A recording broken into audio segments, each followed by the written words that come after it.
Жетісу облысында алтын немел құландар мекені фестивалі өтті. Биыл алғаш рет ұйымдастырылып отырған бұл шараға еліміздің барлық өңіріндегі табиғи қорықтар мен ұлттық саябақтарының өкілдері шақырылды. Фестиваль барысында Құрманғазы оркестрінің орындауындағы күйлер тыңдалып, қол күрес, кір тасын көтеру, арқан тарту секілді спорттық жарыстар да өтті. Ардақ Айбарұлы әңгімелейді. Алтын немел мемлекеттік ұлттық табиғи паркіне 1982 жылы барса келмес аралынан 27 бас құлан алып келген болатын. Міне, бүгінде солардың саны биылғы алынған төлмен санағанда 4000 басқа жуықтақ қалды. Міне қазір парк қызметкерлері құландарды алдымызға айдап алып келді. Алтын немелде қасқыр, түлкі, қарсақ, қар барысы сияқты жыртқыш аңдар да бар. Соған қарамастан мұндағы құландардың табиғи өсімі өте жақсы. Өйткені көне замандардан бүгінге дейін жеткен бұл жануар қасқырдың өзіне оңайшылықпен алғыза қоймайды. Өте төзімді және тез бейімделгіш келеді. 1982 жылы бұл аумақ Қапшағай аңшылық шаруашылығының иелігінде болды.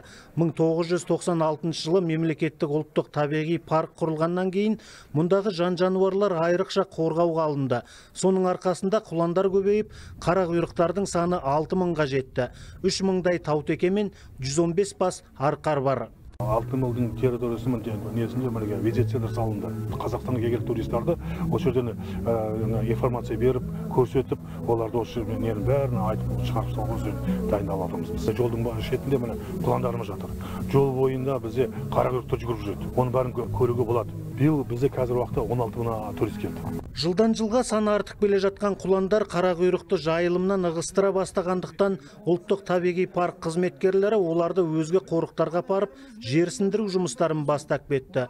Өткен жылы Іле Балқаш резерватына 60 бас құлан жөнелтілді.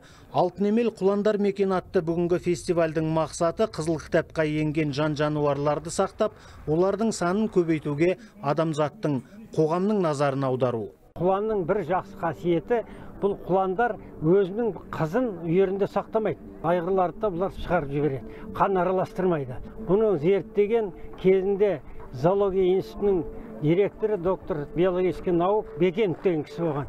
Басында бұны жаңағы біреулер ой бұл есек шалыс деген әңгіме шығарып, сол себептен ол кісі осында жерде жатып, бұны дәлелдеп, нағыз баяғы құланның өз екенін генетикалық жағынан дәлелдеп берген адам болатын. Фестиваль барысында спорттық ойындар ұйымдастырылып, жеңімпаздар бағалы сыйлықтармен марапатталды. Осы шараға қатысу үшін еліміздің түкпір-түкпірінен келген меймандардың құрметіне Құрманғазы оркестрі өнер көрсетті. Құландардың адам баласына үйрене бастағаны соншалық дабырлаған дауыстан, қатты қойылған әннен де көбірке қоймады. Қыр асып келіп, өздерінің құрметіне жиналған әлеуметті сыртынан бақылап, тау ішіне сіңіп кетті.